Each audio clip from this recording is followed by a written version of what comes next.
कहूंगा जनता का सुंदर राज, सब लोग 2 बार दोहराए जन सुराज। एक बार गुलजारपुर के इस पावन धरती पर हाथ उठा लीजिए, सब लोग हाथ उठा करके बोलिए जनता का सुंदर राज, जनता का सुंदर राज। और ये बनेगा कैसे व्यवस्था, यही रास्ते बताने के लिए गुलजारपुर के इस धरती पर प्रशांत किशोर जी चलकर आए हैं, वो रास्ते बताएंगे। एक बार जोरदार ताली बजाइए आदरणीय प्रशांत जी को। बहुत बहुत धन्यवाद, आप अपना समय निकाल कर आए हैं। मेरा ही नाम है प्रशांत किशोर। चुनाव का समय है तो बहुत सारे लोग सोच रहे होंगे कि आएंगे तो वोट मांगेंगे। हम नेता नहीं हैं मेरे भाई, हम वोट नहीं मांगते, और वोट के दिन भी आएंगे तो आपसे वोट नहीं मांगेंगे। 2-2.5 बरस से हम पैदल चल रहे हैं, आज तक हमने किसी के लिए ना वोट मांगा है ना आगे मांगेंगे। लेकिन हमने ये जिम्मेवारी जरूर उठाई है कि बिहार के गांव-गांव में जाएंगे, और जो ऊपर वाले ने थोड़ी बहुत समझ, सलाहियत, बुद्धि दिया है, उस बिहार के लोगों को समझाने के लिए लगाएंगे कि आखिर आप इस दुर्दशा में क्यों जी रहे हैं। और अभी हम आ रहे हैं जिस गांव से, लोगों ने बताया ये माले का गांव है, और जितने लोग सुनने आए थे 100% लोगों ने हाथ उठाकर कहा कि भैया कुछ भी हो जाए, इस बार अब हम ना माले को देंगे ना भाजपा को देंगे, इस बार नई व्यवस्था बनाएंगे। इस गांव में आ रहे थे, हमने पूछा गांव का इतिहास क्या है। लोगों ने बताया भैया यहाँ भूमिहार समाज की बड़ी तादाद में लोग रहते हैं, अन्य जातियों के भी बहुत लोग हैं। बहुत लोगों में उत्साह नहीं है, क्योंकि लोग समझ रहे हैं कि हमको तो भूमिहार के कैंडिडेट को वोट देना है। देखिए बिहार की दुर्दशा, आपकी दुर्दशा देखिए। आप अपने आप को प्रबुद्ध बताते हैं। आपके पुरखों ने इस देश के लड़ाई में, आजादी की लड़ाई में खून बहाया, और आपको आज देश बिहार नहीं दिख रहा, अपने बच्चों का भविष्य नहीं दिख रहा। आपको ये दिख रहा है कि हमारी जाति का कौन आदमी खड़ा है, उसको वोट दे दे और उसी से कल्याण हो जाएगा। अगर आप ऐसी सोच रखे हैं तो आपका भला कैसे होगा। अंग्रेजी में एक कहावत है, missing the jungle for the wood, मतलब एक पेड़ के लिए जंगल को भूलना। आप एक विधायक जिताइएगा, मान लीजिए आपने जिता लिया, तो जीत कर क्या करेगा, नीतीश कुमार का हाथ मजबूत करेगा। 5 बरस से अपने आप को समझदार और प्रबुद्ध बताने वाले लोग जिस नीतीश कुमार को पानी पी पी के गाली दे रहे हैं, आज जाति की बात आई तो अपना सारा कष्ट, सारी समस्या, सारी शिकायत सब भूल गए।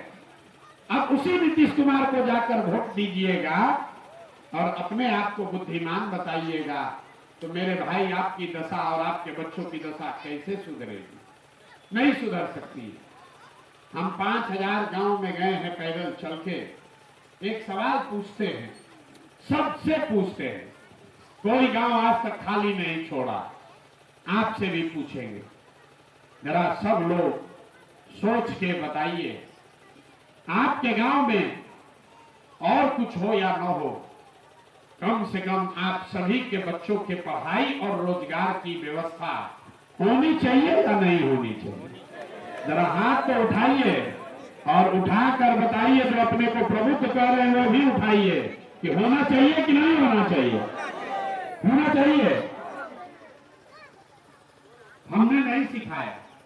यहां बैठा हुआ हर व्यक्ति, चाहे आप अगड़े हैं या पिछड़े, हिंदू हैं या मुसलमान, खुद पढ़े लिखे हैं या अनपढ़, हर आदमी कह रहा है कि ना भैया पढ़ाई रोजगार का व्यवस्था होना चाहिए। क्योंकि हर आदमी ये समझ रहा है कि अगर आपके बच्चे के लिए रोजगार पढ़ाई हो जाए तो कोई विधायक बने, कोई मंत्री बने, कोई मुख्यमंत्री बने, कम से कम आपके बच्चे का जीवन सुधर जाएगा। ये समझ आपको सबको पहले से है। अब अभी आप समझदार लोगों की दुर्दशा का कारण अभी दिखाते हैं। सब आदमी एक बार जरा अपने उन्हीं बच्चों का चेहरा याद कर लीजिए और अपने बच्चों के नाम पर ईमानदारी से बताइए कि आप में से किसने जीवन में एक बार भी अपने बच्चों के पढ़ाई रोजगार के लिए वोट दिया है। देखिए अपने गांव का दशा देखिए, जात का झंडा उठाए हैं, दल का झंडा उठाए हैं, विचारधारा का झंडा उठाए हैं। अरे मेरे भाई, आप तो अपने बच्चों के साथ धोखा कर रहे हो। आप जात का झंडा क्या उठाओगे? जो अपने बच्चों की चिंता नहीं कर सकता है वो समाज और देश की चिंता क्या खाक करेगा? क्या बात करते हैं? आपकी दुर्दशा इसीलिए है। आप साल 5 बरस बैठ के गाली देते हैं जिस नीतीश को, जिस सरकार को, जिस विधायक को आप गाली देते हैं। चुनाव आता है सब बात भूल जाते हैं। चुनाव के समय बिहार में आदमी को 4 बात सिर्फ समझ में आता है। पहला बात, हमारा जात क्या है और हमारा जात का कौन नेता खड़ा है। चाहे वो नेता चोर है, बदमाश है, लुटेरा है, आपका हत्या किया है, आपके पेट पर लात मारा है, आपके जात का है तो जाकर आप उसी को बटन दबाइएगा। लेकिन ऐसी बात नहीं है कि बिहार में हर आदमी जाते पर वोट दे रहा है, क्योंकि अगर हर आदमी जात पर ही वोट देता तो नरेंद्र मोदी को बिहार में वोट दिया किसने? मोदी जी के जात का तो यहां कोई नहीं रहता। तो दूसरा जो यहां लोगों को बात समझ में आता है कि जात से बचा तो हिंदू मुसलमान में, धर्म में फंसा। सारा हिंदू एक हो जाओ, राम मंदिर बनाना है। यहां गांव में नहर नहीं है, स्कूल अस्पताल नहीं है, आप बीमार पड़ते हैं, बच्चों को इलाज की व्यवस्था नहीं है, उसकी चिंता नहीं है। देश भर में लोग वोट दिए कि राम मंदिर बनना चाहिए। तो जात से बचे तो धर्म में फंसे, दोनों से बच गया तो तरारी इसका जीता जागता एग्जाम्पल है। जिन लोगों ने लालू जी का आतंक राज देखा है, जो लालू का जंगल राज देखा है, वो कहता है भैया 2 रोटी कम खाएंगे, घरे लड़का भले बेरोजगार रह जाए, लेकिन लालू का राज नहीं लौटना चाहिए। जैसे आप कह रहे हैं एमएल का राज नहीं लौटना चाहिए। तो जो भी हो, अच्छा हो खराब हो, जो एमएल को हराएगा उसी को वोट देंगे। जिस एमएल से आपकी लड़ाई है उसका प्रभाव आपके मन पर इतना है कि आप अपने बच्चों की बात छोड़कर भी एमएल के डर से वोट देते हैं और अपने को बहुत बलशाली बताते हैं। लोग कहता है हमसे बढ़िया कौन है, लेकिन एमएल का डर इतना है कि आपको सोचने की आपकी शक्ति चली गई है कि अच्छा क्या है और खराब क्या है। और चौथा, यहाँ का बिहार में मुसलमान लोग हैं, इन लोग का बड़ा दुर्दशा है। मुसलमानों की सबसे ज्यादा दुर्दशा है। ये लोग भाजपा को वोट दे नहीं सकते। तो बिहार में बचा कौन? बिहार में तो भैया 2 गो दल बा, एगो मोदी जी के भाजपा, एगो लालू जी के ललटेन। नीतीश कुमार बेचारे का तो पता नहीं है कि कितना देर ललटेन पर लटकेगा, कब उछल के कमल के फूल पर बैठ जाएगा। तो जो मुसलमान है वो कहता है भैया भाजपा को दे नहीं सकते हैं, भाई ललटेने जल रहा है, इसी में किरासन तेल बन के जलेंगे, इसी को वोट देंगे। आप ईमानदारी से बताइए, इसी 4 चीज पर न वोट पड़ा है। काहे के लिए लंबा लंबा भाषण दे रहे हैं? ए भैया सड़क बनना चाहिए, ए भैया विकास होना चाहिए। अरे भाई आपको पता है, हमको पता है, पूरा देश को पता है कि बिहार में चाहे कुछ भी हो जाए, लोग इसी 4 बात पर वोट देंगे। चाहे उसका बच्चा खाए बगैर मर जाए, लेकिन अपने जात वाले को ही देगा। कैसे सुधार होगा? आप कह रहे हैं कि नेता लोग जात का राजनीति कर रहा है। हम रोज कैमरे पर कहते हैं नेता जात का राजनीति नहीं करता, ये आपका भ्रम है। हम रोज कैमरे पर कहते हैं लालू यादव जात का राजनीति नहीं किया। लालू यादव ने अगर जात का राजनीति किया होता तो ये कहते कि यादव समाज का कोई लड़का बिहार का राजा बनेगा और सब यादव जी लोग आप लोग लालू जी को वोट दीजिए। लालू जी कहां कहते हैं? लालू जी ये कहते हैं कि हमारा लड़का बिहार का राजा बनेगा और सब यादव जी ये लोग आप लोग हमको वोट दीजिए। इस जात का राजनीति कहां हुआ? ये तो अपने बच्चे का राजनीति हुआ। सुनील पांडे जी यहां खड़े हैं। लोग बताता है कि तरारी में 70,000 भूमिहार जाति के लोग रहते हैं। 70,000 में कोई काबिल भूमिहार जाति का आदमी नहीं है, कोई एक आदमी भी काबिल नहीं है। उनको अपना बच्चा ही मिला है। मेरे भाई, लालू यादव की राजनीति नहीं कर रहा है। पांडे जी भूमिहार की राजनीति नहीं कर रहे हैं। मांझी जी मुसहर का राजनीति नहीं कर रहे हैं। वो लोग अपने और अपने बच्चों की राजनीति कर रहे हैं। जाति में आप और हम उलझे हुए हैं। जाति में आप और हम उलझे हुए हैं। आपको जब अपने बच्चों की चिंता नहीं है तो आपका जीवन कैसे सुधरेगा? नहीं सुधर सकता। हमारे अपने बाबा बैलगाड़ी चलाते थे, मजदूर थे। हमारे पिताजी लोग 7 गो भाई था। किसी को पढ़ने खाने का भी पैसा नहीं था। सब लोग मिलके मजदूरी करके एक हमारे बाबूजी को पढ़ाया। हमारे बाबूजी डॉक्टर बन गए।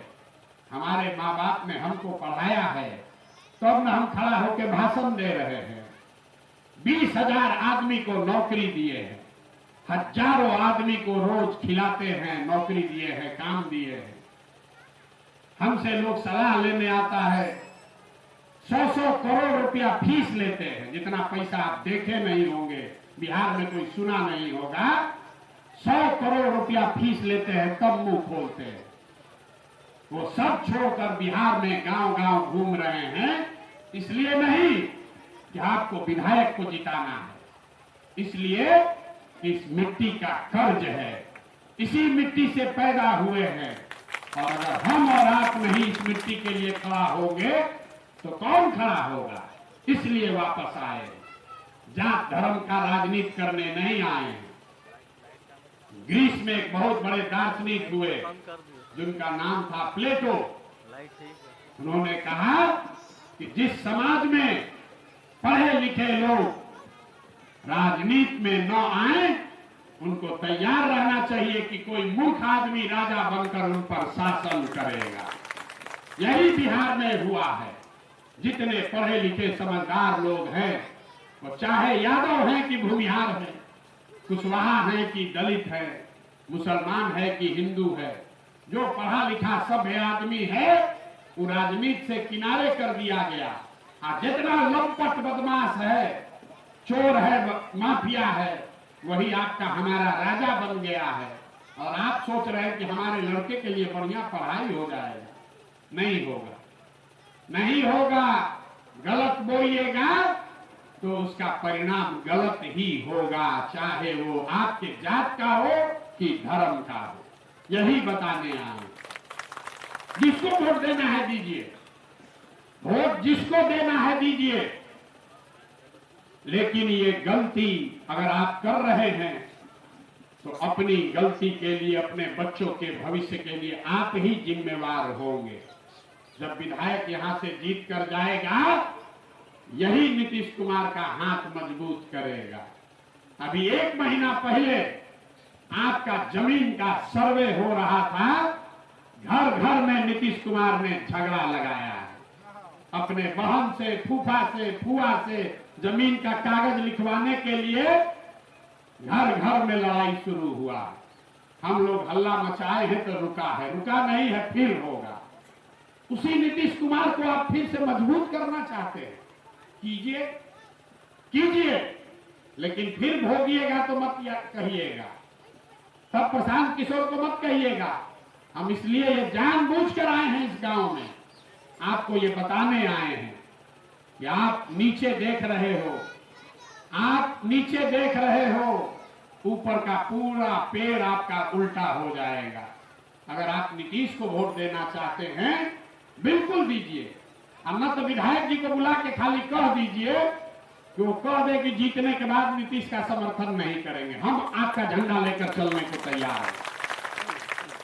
आप कहलवाइए अपने गांव में, हम किसी दल का प्रचार करने नहीं आए। आप विधायक जी को बुलाइए यहां और कहलवाइए कि हम नीतीश का साथ नहीं देंगे, हम लोग सब आदमी वोट उनका देंगे, हम उनका प्रचार करेंगे। मेरे भाई, जिस लालू नीतीश ने आपके 2 पीढ़ी को बर्बाद कर दिया, उसी को फिर पानी डाल रहे हो, उसी में खाद डाल रहे हो, कैसे भला होगा आपका? तो बुद्धि की बात करने वाले इंटेलेक्चुअल लोग, गरीब आदमी तो आपसे ज्यादा बढ़िया समझ रहा है, इसलिए अपना बुद्धि खोलिए, ये गलती मत कीजिए। ये 25 की लड़ाई, आप लोग कह रहा है कि भैया 25 में आपको वोट देंगे। अरे भैया, हमको ना आपका अभी वोट चाहिए ना 25 में वोट चाहिए, लेकिन सजग होइए। नहीं सजग होइएगा तो 35 बरस से जो व्यवस्था चल रही है वो कोई उसको हिला नहीं पाएगा। जन सुराज ने 2 बरस में पहली बार ये उम्मीद जगाई है कि बिहार में भी एक विकल्प, स्वच्छ विकल्प बन सकता है। उस पौधे को सींचिए, नहीं सींचिएगा तो आगे का रास्ता नहीं मिलेगा। ये बात बताने आए हैं। समझ में आए तो अच्छा है, आशीर्वाद दीजिए, और न समझ में आए तो हमें आपसे कोई शिकायत भी नहीं है। जिसको वोट देना है दीजिए, लेकिन अंतिम बात वही कहूंगा, अगर आपने शास्त्र को उठाकर देख लीजिए, अपने गुरुओं की, माता पिता की बात सुन लीजिए। कम से कम हमारे गुरुओं ने, हमारे माता पिता ने यही सिखाया कि गलत व्यक्ति गलत है, चाहे उसकी कोई जाति हो, उसका साथ करोगे तो आज नहीं तो कल उसका नुकसान होगा ही होगा। इस बात को ध्यान में रखिए, और जो निर्णय आप लेंगे वो निर्णय मान्य हो जाएगा। ये एमएल से डर कर वोट मत दीजिए, किसी से मत डरिए। डरने की क्या बात है? जो सही लगे वो काम कीजिए। आपको हमने अपनी बात रखी है, ठीक लगे तो अच्छी बात है, और न ठीक लगे तो कोई शिकायत नहीं। आप अपने भला बने रहिए, लेकिन अपने बच्चों की चिंता कर लीजिए। कोई जीतने के बाद अपना देखेगा, आपके बच्चों की चिंता कोई नहीं करेगा। जब कोरोना में आपके यहाँ परेशानी आई, कोई जात बिरादर नहीं देखा, अपना घर का बच्चा भी लोग अपने माँ बाप का लाश जलाने के लिए नहीं आए। आप तो जात का बात कर रहे हैं। अगर आपकी स्थिति नहीं सुधरेगी तो कोई मदद करने नहीं आएगा। सही रास्ता पकड़िए, जो आपके पूर्वजों ने, पुरखों ने सिखाया है। रास्ता गलत मत कीजिए। दूसरा आदमी गलती करता है तो भी आप गलत रास्ता मत कीजिए। और लोग कह रहा है कि बिहार में बड़ा बाहुबल है। हम 2 बरस से आपके सामने खड़े हैं, 2 बरस से पैदल चल रहे, गांव में पैदल चलते हैं, सरे में सोते हैं। इतनी बड़ी व्यवस्था है, सैकड़ों करोड़ रुपया खर्चा करते हैं, लेकिन आज तक हमने एक सिपाही भी अपने साथ नहीं रखा। ये आत्मबल की लड़ाई है, बंदूक से नहीं जीती जाएगी। अगर आप में आत्मबल है तो आप समाज के अगुआ बन सकते हैं। कोई नहीं मारने वाला, और मार भी दे तो भी पीछे हटने वाले नहीं। इसलिए संकल्प लेकर सही निर्णय लीजिए, गलती मत कीजिए, वरना इतिहास आपको माफ नहीं